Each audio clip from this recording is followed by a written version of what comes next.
Hi friends, thanks for clicking over. I really do appreciate that. Thank you.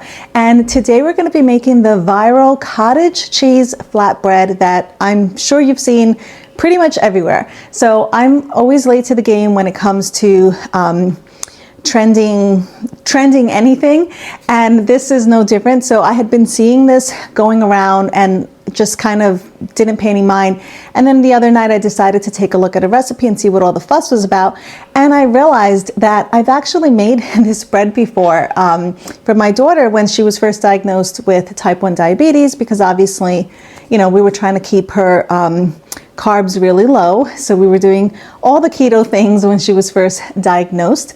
And it's been several years since then. So if I remember correctly though, I don't think this was one of her favorites.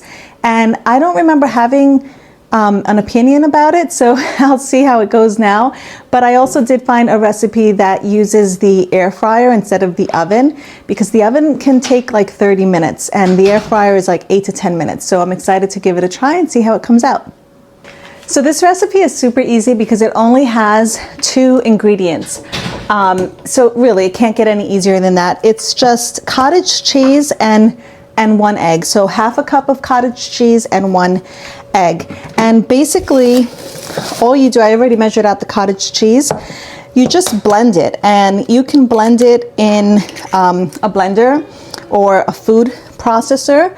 I'm just going to use this because I think this is going to give pretty good results, so we'll see.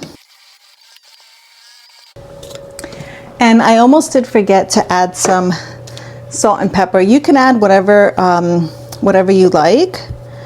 I'm just doing salt and pepper, but you know, you can get fancy and do like garlic powder or onion powder, you know, dill or whatever spices you think would work well in a bread. So basically you just want to blend it until it's pretty smooth. And the cottage cheese that I used was 4% milk fat, I believe. I just got it at Walmart. It's the red container. You can see that it's pretty smooth. It doesn't have any of the what do you call it, the curds. And I just have a baking pan that I lined with parchment paper because it'll make it a lot easier to remove. And I don't think you need to spray this with any kind of spray butter.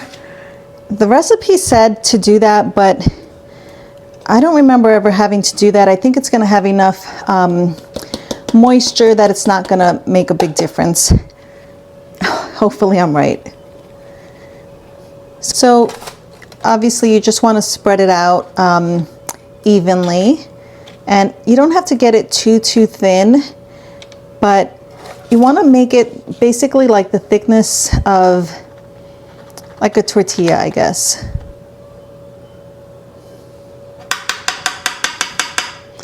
Okay, now we're going to put it in the oven. Okay. I had put it in for 8 minutes and it needed a little longer, so this is now 10 minutes later. And I may have spread this out too thin. Yeah, I think that was a little too thin in some spots.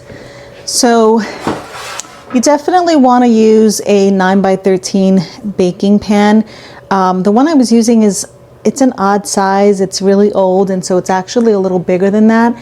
But I think if I had spread it out evenly in a 9x13 baking pan, it would have been fine.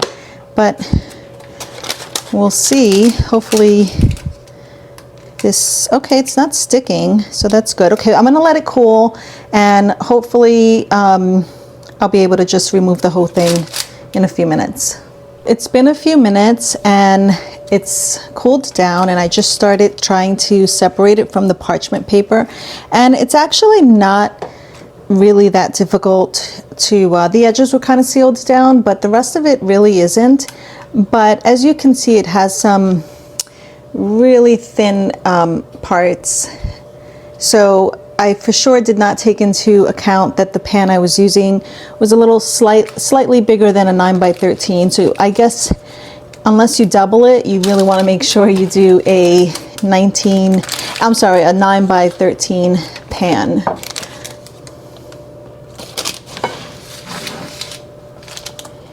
So it almost looks like a very thin omelet. Or not an omelet, but like, you know, a thin egg. So speaking of eggs, I actually did make some eggs and sauteed a little bit of spinach. So I'm actually going to add that and see how it tastes.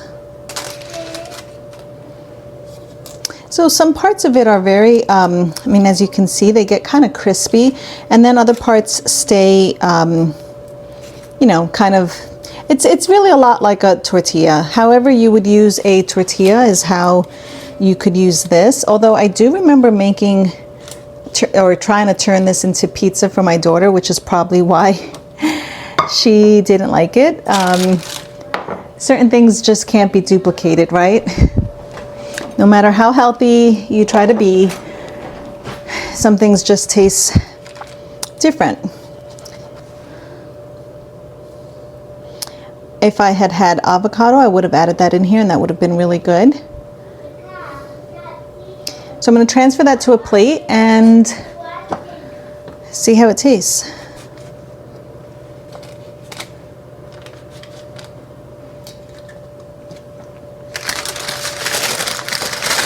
Okay, so I tried it off camera and it actually tastes pretty good. It doesn't really have a taste, so I guess it'll just take the taste of whatever you add to it. So of course you could have this in replacement of bread, in replacement of a tortilla, because it does hold its shape pretty nicely. I didn't really taste that it does not taste eggy, if anyone's concerned about that. It really does not have a taste. Cottage cheese in general is pretty mild, so I wouldn't worry about that. As far as calories go, it comes to 188 calories for the whole, you know, the whole portion, and 18 grams of protein. So to put it in perspective, I just have some oatmeal bread, and this is what I normally use. This has 110 calories per slice and only 5 grams of protein. So of course, if I was going to make a sandwich and I'm using 2 slices of bread, that still only puts it at 10 grams of protein. So like I said, this is 18. So I don't know if it can, you know, completely replace bread, but it definitely, you know, you can definitely do it from time to time if you're really looking to up your protein and keep your calories low. So I would absolutely do it again. It was very quick in the air fryer. I think it didn't come as crispy because I think it was starting to burn a little bit before it had a chance to really get crispy, but that could also be because I did such a thin layer. So I don't know, I would have to try this again, maybe in the oven, and see how it compares to doing it in the air fryer. But for the convenience, 10 minutes in the air fryer, I'm happy with it. It tastes great and it's high in protein. So I say it's a win. I hope you enjoyed this meal prep video, and I will catch you in a couple of days for my weigh-in. Bye.